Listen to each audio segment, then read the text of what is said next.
Hi everyone, welcome back to our channel. എല്ലാവരും സുഖമായിട്ടിരിക്കുന്നു. അപ്പൊ ഇന്നത്തെ നമ്മുടെ വീഡിയോ എന്ന് പറയുന്നത് പ്രമേഹ രോഗികൾക്ക് വേണ്ടിയിട്ടുള്ള വീഡിയോ ആണ് കേട്ടോ. പ്രമേഹം ഉണ്ട് എന്ന് കേൾക്കുമ്പോൾ തന്നെ നമ്മൾ പലരും വിചാരിച്ചു വെച്ചിരിക്കുന്ന ഒരു കാര്യം, ഇനി നമുക്ക് ചോറ് കഴിക്കാൻ പറ്റില്ല, പുട്ട് കഴിക്കാൻ പറ്റില്ല, അപ്പം കഴിക്കാൻ പറ്റില്ല, ഇഡ്ഡലി, ദോശ, ഇങ്ങനെ നമുക്ക് ഇഷ്ടമുള്ള ആഹാരങ്ങളൊക്കെ തന്നെ ഉപയോഗിച്ചിട്ടുള്ള ഒരു ഡയറ്റ് ആയിരിക്കണം ഇനി നമ്മൾ ഫോളോ ചെയ്യേണ്ടത്. ഇങ്ങനെ വിചാരിച്ച് ഇതൊക്കെ പൂർണ്ണമായിട്ട് ഉപേക്ഷിക്കുന്ന ഒരുപാട് പേരെ നമുക്ക് ചുറ്റിലും നമുക്ക് കാണാൻ പറ്റും. പക്ഷെ ശരിക്കും ഇതൊക്കെ നമ്മൾ അവോയ്ഡ് ചെയ്യേണ്ട ആവശ്യമുണ്ടോ? നമുക്ക് പ്രിയപ്പെട്ട നമ്മുടെ നാടൻ ഭക്ഷണങ്ങൾ കഴിച്ചുകൊണ്ട് തന്നെ പ്രമേഹം നിയന്ത്രിച്ച് കൊണ്ടുവരാനായിട്ട് നമുക്ക് സാധിക്കും. അപ്പൊ ഇന്നത്തെ വീഡിയോയിൽ നമ്മൾ പറയാനായിട്ട് പോകുന്നത് നമ്മുടെ പ്രഭാത ഭക്ഷണത്തിൽ, ബ്രേക്ക്ഫാസ്റ്റ് ഓപ്ഷൻസിൽ നമുക്ക് വരുത്താവുന്ന ചില മാറ്റങ്ങളാണ്. ഈ മാറ്റങ്ങളിലൂടെ നമുക്ക് നമ്മുടെ ഇഷ്ടപ്പെട്ട ആഹാരങ്ങൾ കഴിച്ചുകൊണ്ട് തന്നെ പ്രമേഹം കൺട്രോൾ ചെയ്ത് കൊണ്ടുപോകാനായിട്ട് സാധിക്കും. വീഡിയോ അവസാനം വരെ കാണാനായിട്ട് നോക്കുക. Let's get into the video.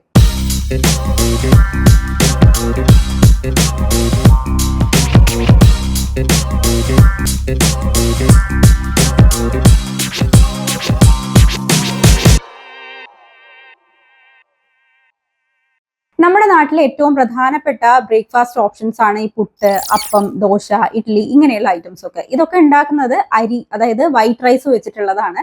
അപ്പോൾ വൈറ്റ് റൈസ് കഴിച്ചു കഴിഞ്ഞാൽ ഒരു പ്രശ്നം എന്താണ്? നമ്മുടെ ബ്ലഡ് ഷുഗർ ലെവൽ പെട്ടെന്ന് തന്നെ സ്പൈക്ക് ആവും. കാരണം ഇതിൽ കാർബോഹൈഡ്രേറ്റ് കൂടുതലാണ്, ഇതിന്റെ ഗ്ലൈസമിക് ഇൻഡെക്സ് കൂടുതലാണ്. സോ ഇത് കഴിക്കുമ്പോൾ തന്നെ നമ്മുടെ ബോഡിയിൽ പെട്ടെന്ന് ഒരു ഷുഗർ സ്പൈക്ക് ഉണ്ടാവും. നമ്മൾ പുട്ട്, അപ്പമൊക്കെ കഴിക്കുകയാണെങ്കിൽ തന്നെ നമ്മുടെ ബോഡിയിൽ ബ്ലഡ് ഷുഗർ സ്പൈക്ക് ഉണ്ടാവും. ഇതിന്റെ കൂടെ നമ്മൾ ചെയ്യുന്ന ഒരു മിസ്റ്റേക്ക് എന്ന് വെച്ച് കഴിഞ്ഞാൽ, പുട്ടിന്റെ കൂടെ നമ്മൾ ഒരു വലിയൊരു കോമ്പിനേഷൻ ആയിട്ട് കഴിക്കുന്ന ഒരു സംഭവമാണ് പഴം അല്ലെങ്കിൽ പഞ്ചസാര. അതുപോലെ തന്നെ നമ്മൾ അപ്പം കഴിക്കുമ്പോൾ അതിന്റെ കൂടെ നമ്മൾ തേങ്ങാപ്പാലും പഞ്ചസാരയും ഒക്കെ മിക്സ് ചെയ്തിട്ട് കഴിക്കുന്നവരുണ്ട്.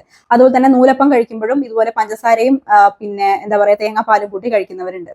അപ്പൊ ഇതൊക്കെ കഴിക്കുമ്പോൾ അവസ്ഥ നിങ്ങളൊന്ന് ആലോചിച്ച് നോക്കൂ.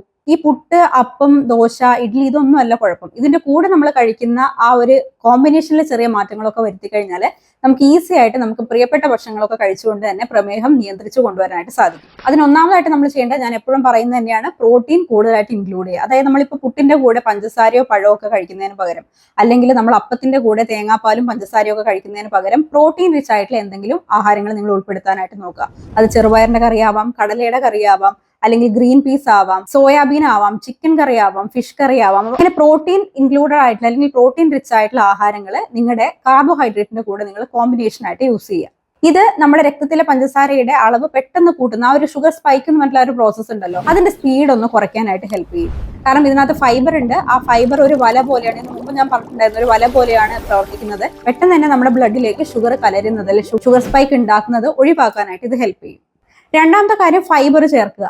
അപ്പോൾ ഒക്കെ കഴിക്കുകയാണെങ്കിൽ നമ്മൾ ഫൈബർ റിച്ച് ആയിട്ടുള്ള വെജിറ്റബിൾ സ്റ്റൂ, അതിന്റെ കൂടെ ബോയിൽഡ് എഗ്, ഇതൊക്കെ ആഡ് ചെയ്ത് കഴിഞ്ഞ് കഴിഞ്ഞാലും ഈ സെയിം എഫക്റ്റ് തന്നെയാണ് നമുക്ക് കിട്ടുക. അതുപോലെ പുട്ടിനൊപ്പം നിങ്ങൾ പച്ചക്കറികൾ ഇൻക്ലൂഡ് ചെയ്യാനായിട്ട് ശ്രമിക്കുക. ഇനി മൂന്നാമത്തെ കാര്യം എന്ന് വെച്ചാൽ, നമ്മളെ ധാന്യങ്ങളിൽ മാറ്റം വരുത്തുക എന്നുള്ളതാണ്. നമ്മൾ അരിപ്പൊടിയായിരിക്കും പല ഭക്ഷണങ്ങൾ ഉണ്ടാക്കാനായിട്ട് യൂസ് ചെയ്യുന്നത്. പക്ഷേ ഈ അരിപ്പൊടിക്കൊപ്പം തന്നെ നമ്മൾ റാഗി മിക്സ് ചെയ്യുക, അല്ലെങ്കിൽ ഓട്സ് ഒക്കെ മിക്സ് ചെയ്ത് കഴിഞ്ഞ് കഴിഞ്ഞാലും നമുക്ക് ഈ ഒരു ഷുഗർ സ്പൈക്ക് ഒഴിവാക്കാനായിട്ട് അത് ഹെൽപ്പ് ചെയ്യും. അതുപോലെ നമ്മൾ ചപ്പാത്തിയൊക്കെ ഉണ്ടാക്കുമ്പോൾ വെറും ഗോതമ്പ് പൊടി അല്ലാതെ നമ്മൾ മൾട്ടി ഗ്രെയിൻസ് വെച്ചിട്ടുള്ള പൊടി ഉണ്ടാക്കുകയാണെങ്കിലും കുറച്ചും കൂടെ ബെറ്റർ ആണ്. നമ്മൾ ഷുഗർ സ്പൈക്ക് റിഡ്യൂസ് ചെയ്യാനായിട്ട് ഇത് ഹെൽപ്പ് ചെയ്യും.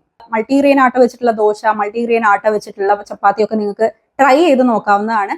മില്ലറ്റ്സ് നിങ്ങൾക്ക് ട്രൈ ചെയ്യാവുന്നതാണ്. മില്ലറ്റ്സ് വെച്ചിട്ട് നമുക്ക് പുട്ടും ദോശയും അങ്ങനത്തെ കാര്യങ്ങളൊക്കെ നമ്മുടെ നോർമൽ ഫുഡ് ഓപ്ഷൻസ് ഒക്കെ തന്നെ നമുക്ക് ഉണ്ടാക്കാവുന്നതാണ്. വലിയ ടേസ്റ്റ് വ്യത്യാസം അങ്ങനെയൊന്നും ഉണ്ടാവില്ല. നമ്മൾ നോർമലി കഴിക്കുന്ന രീതിയിൽ തന്നെ നമുക്ക് നമ്മുടെ പ്രഭാത ഭക്ഷണങ്ങളൊക്കെ കഴിക്കാനായിട്ട് സാധിക്കും. ഏറ്റവും പ്രധാനമായിട്ട് നമ്മൾ ശ്രദ്ധിക്കേണ്ട കാര്യം, ഇതൊക്കെ നമ്മൾ മാറ്റങ്ങൾ വരുത്തുകയാണെന്ന് വെച്ച് കഴിഞ്ഞാൽ അളവ് എന്ന് പറയുന്ന വലിയൊരു ഫാക്ടർ തന്നെയാണ്. പ്രമേഹമുള്ള ആളുകൾ അമിത അളവിൽ ഓരോ നേരത്തെയും മീൽസ് എടുക്കുന്നതിന് പകരം കൃത്യമായിട്ട് ഇടവേളകളിൽ ചെറിയ ചെറിയ പോർഷൻ ഫുഡ് ഓപ്ഷൻസ് കഴിക്കാനായിട്ട് നോക്കുക. വലിയൊരു ബിഗ് മീൽ എടുക്കുന്നതിനേക്കാളും ഏറ്റവും ബെറ്റർ ആണ് അത് നമ്മൾ ബ്രേക്ക് ഡൗൺ ചെയ്ത് ചെറിയ ചെറിയ മീൽസ് ആയിട്ട് സ്പ്ലിറ്റ് ചെയ്യുന്നത്. അതുകൂടാതെ ഭക്ഷണം കഴിച്ചതിന് ശേഷം ഒരു 10 to 15 മിനിറ്റ്സ് നടക്കാനായിട്ട് നിങ്ങൾ ശ്രമിക്കുക. അതും നമ്മുടെ ബോഡിയിൽ ഷുഗർ സ്പൈക്ക് കുറയ്ക്കാനായിട്ടുള്ള ഏറ്റവും നല്ലൊരു മാർഗ്ഗമാണ്. അപ്പൊ ഇന്ന് മുതൽ ഷുഗർ പേഷ്യൻസ് ഒന്നും തന്നെ ഈ ഒരു ഷുഗർ സ്പൈക്ക് പേടിച്ച് ഇത്തരത്തിലുള്ള ഫുഡ് ഓപ്ഷൻസ് ഒന്നും അവോയ്ഡ് ചെയ്യേണ്ട ആവശ്യമില്ല. നമ്മൾ കറക്റ്റ് ആയിട്ട് കോമ്പിനേഷൻ അതിന്റെ കൂടെ സെറ്റ് ചെയ്യാനായിട്ട് നോക്കുക. ഭക്ഷണം കഴിച്ചതിന് ശേഷം ഒരു 15 മിനിറ്റ് നടക്കാനായിട്ട് ശ്രമിക്കുക. ഭക്ഷണം വളരെ സാവധാനം കഴിച്ചു തീർക്കാനായിട്ട് നോക്കുക. ചെറിയ ചെറിയ മീൽസ് ആയിട്ട് നിങ്ങളുടെ ഹോൾ ഡേ മീൽസിനെ സ്പ്ലിറ്റ് ചെയ്യാനായിട്ട് ശ്രമിക്കുക. എപ്പോഴും ഈ അരിപ്പൊടി തന്നെ പിടിച്ചിരിക്കാതെ അതിനകത്ത് ഓട്സും റാഗിയും ഒക്കെ മിക്സ് ചെയ്തിട്ടുള്ള മൾട്ടിഗ്രെയിൻ ഫ്ലോർ നിങ്ങൾ യൂസ് ചെയ്യാനായിട്ട് നോക്കുക. അപ്പൊ ഇന്നത്തെ വീഡിയോ നിങ്ങൾക്ക് എല്ലാവർക്കും യൂസ്ഫുൾ ആയി എന്ന് വിചാരിക്കുകയാണ്. മറ്റൊരു വീഡിയോ ആയിട്ട് നമുക്ക് വീണ്ടും കാണാം. എല്ലാവരും ചാനൽ സബ്സ്ക്രൈബ് ചെയ്ത് ഫാമിലിയുടെ പാർട്ടായിട്ട് മാറാൻ ശ്രമിക്കുക. വീഡിയോ നിങ്ങൾക്ക് യൂസ്ഫുൾ ആയിട്ട് തോന്നിയെങ്കിൽ മറ്റുള്ളവർക്കും കൂടി ഷെയർ ചെയ്യാനും മറക്കരുത്. അപ്പൊ മറ്റൊരു വീഡിയോ നമുക്ക് വീണ്ടും കാണാം. എല്ലാവരും ഹാപ്പി ആൻഡ് ഹെൽത്തി ആയിട്ടിരിക്കൂ. ബൈ.